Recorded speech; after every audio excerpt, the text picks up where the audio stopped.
Sir, ഞാൻ Bharati news ചാനലിൽ നിന്നാണ്. ഈ സിനിമ കാണുമ്പോൾ മദ്യപിക്കാൻ പാടില്ല, നോൺ വെജ് കഴിക്കാൻ പാടില്ല എന്നൊരു ന്യൂസ് പറഞ്ഞിരുന്നു. ചേട്ടാ, അതൊരു ഫേക്ക് ന്യൂസാ. அவனோ ஒருத்த போட்டது சோசியல் மீடியால அதை பத்தி நேஷனல் வைட் டிஸ்கஷன் போயிட்டு இருக்கு. அது எதுக்கு போட்டேன்னு தெரியல. அவனுக்கு யாரோ கேட்டாங்க டீம்ல, யாரா நீ என்னன்னு.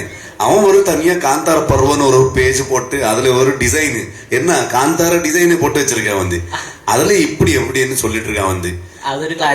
அது எங்களுக்கு சம்மதமே இல்லை. இது நாங்க அதுக்கப்புறம் யார் இவன் என்ன பண்றான்னு அது வச்சுக்கிட்டு நிறைய பேர் மீட்டர் ஓட்டிட்டு இருக்காங்க எங்க சோசியல் மீடியால. அது சும்மா ஃபேக் நியூஸ். அப்படி யார் சொல்லுவாங்க? எப்பவுமே வந்து ஒரு மனுஷனுடைய அவனுடைய ஹேபிட் ஆகட்டும், அவனுடைய ஃபுட் ஆகட்டும், அவனுடைய லைஃப் ஸ்டைல் ஆகட்டும், அதை வந்து யாருக்குமே கொஸ்டின் பண்ற இது கிடையாது, அதிகாரம் இல்லை அங்கே. Everybody has their own choices. நாங்க யார் அதை கொஸ்டின் பண்றது? நீங்க இப்படி பண்ணதான் அப்படின்னு யாரு? நாங்க படத்துல எல்லா எலிமெண்ட்ஸும் காமிக்கிறோம். ஒரு கடவுளை பத்தி எப்படி இருக்கோ அதுவும் நம்ம காமிக்கிறோம். ஒரு ட்ரைபல், ஒரு நேச்சர் வர்ஷிப்பிங் அது வந்து காமிக்கிறோம். பேசிக்கலி நாங்க வந்து இங்கே பயாஸ்டா வந்து ஏதோ இப்படி அப்படின்னு சொல்றதுக்கு வரல. ஃபிலிம் ஒரு ரைட்டர்ஸ், ஸ்டோரி டெல்லர்ஸ் ஆகிட்டு நாம எப்பவுமே அது பயாஸ்ட் ஆகக்கூடாது. நாங்க என்ன இருக்கு அதை காமிக்கணும். ஸோ அந்த பர்ஸ்பெக்டிவ் உங்களுக்கு தான், நீங்க தான் சொல்லணும். அதுல என்ன நல்லது என்ன கெட்டது அது நீங்க சொல்லணும். ஸோ நான் எப்பவுமே அது வந்து இப்படி இருந்தா அப்படின்னு நான் எப்பவுமே அது வந்து ஒத்திக்கவே மாட்டேன். அது ஒரு ஃபேக் நியூஸ். அது கேட்டிங்கன்னா நம்ம இமோஷ்னலி பிரேக் டவுன் ஆகும்னு நினைக்கிறேன். நான் வந்து அவ்வளோ emotionally, physically, mentally, like it is like 5 years right. நான் வந்து மொத்த டீம் வந்து நான் இவர் எல்லாருக்கும் வந்து ஒரு நாள் நைட்டு செகண்ட் லாக்டவுன்ல கூப்பிட்டு அரவிந்துக்கு, மகா இப்படி ஒரு ஐடியா வந்திருக்குன்னு கூப்பிட்டேன்.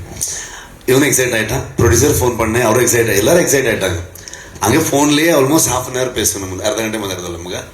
ஸோ டிஸ்கஸ் பண்ணி அங்கேயே நான் இமீடியட்லி ஒரு வீடியோ கால் பண்ணிட்டு ஒரு லொக்கேஷன் போனேன். அது ஃபர்ஸ்ட் பார்ட்ல அந்த ட்ரீ ஃபாலிங் இடம். நான் வந்து എല്ലാവരും തൂങ്ങിടും മോസ്റ്റ്ലി. ഞങ്ങൾ മിസ് ചെയ്യുന്ന ഒരു ഋഷഭ് ഷെട്ടി ഡയറക്ടർ ഉണ്ടല്ലോ, സാഹിബ് റഷാലി ചെയ്ത ക്രിക്ക് പാട്ടിയൊക്കെ ചെയ്ത ആ കൈൻഡ് ഓഫ് ഡയറക്ടറിന്റെ പ്ലാൻസ് ഉണ്ടോ ആഫ്റ്റർ? இந்த படம் வந்து ஆ கைண்ட் ஆஃப் டைரக்டர் தான் பண்ணது, அதே டைரக்டர் தான் பண்ணது. சேம் அந்த மாதிரி ஒரு எனக்கு அதான் பண்ண முடியும், அதான் பண்ண தெரியும், எனக்கு அவ்வளோதான். ஸோ இந்த ஸ்கேலில் வந்ததுன்னா நான் வந்து சேஞ்ச் ஆக முடியாது. I always want to make films like that. சர்க்காரி வந்து எனக்கு ரொம்ப ஒரு இமோஷ்னலி கனெக்டடான ஒரு படம். இப்போ காந்தாரா வந்து நீங்கள் இவ்வளோ பெரிய ஹிட் பண்ணிவிட்டு அதுக்கு இன்னொரு பார்ட் வந்து அதோட ஸ்கிரிப்ட் இவ்வளோ ஒரு ஸ்கேலில் வந்துருச்சு, அதை நம்ம பண்ணிட்டோம், ஓகே. ஆனால் எனக்கு வந்து எப்பவுமே அந்த ஊரில் இருக்கிற சின்ன சின்ன ஸ்டோரி பற்றி சொல்லணும், அதான் எனக்கு எப்பவுமே இம்பார்ட்டன்ஸ்.